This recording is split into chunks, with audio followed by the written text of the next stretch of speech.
Welcome to the Learning Pines YouTube. We hope this video helps. You begin by getting prerequisites in place: iPhone updated, CarPlay enabled, and a quality Lightning cable or wireless-ready mini.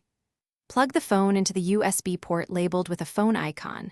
If your model supports wireless CarPlay, open Bluetooth and Wi-Fi on the phone, then select the mini on screen. Once done, accept prompts on both the iPhone and head unit to allow CarPlay. This first step establishes the secure data and audio channel needed for apps to display and respond. Now you configure the experience, because laying out apps and controls saves time while driving. On the iPhone, go to CarPlay settings, tap your mini, then drag icons to set priority. Put Maps and Phone near the top for quick access. Make sure audio output is the vehicle unit. Set volume presets and steering wheel shortcuts so buttons do what you expect. Also tune display brightness and night mode. This reduces glare and prevents distraction, so commands stay intuitive when you need them most.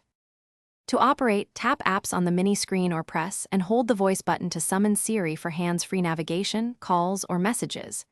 When you finish, simply disconnect the cable or disable wireless CarPlay. The system returns to the factory UI automatically. If something goes wrong, try basic fixes.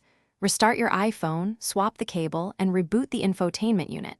These steps clear connection glitches. If problems persist, check CarPlay permissions on the phone and verify the mini's software is up to date. Thanks for watching. Consider subscribing if we helped you.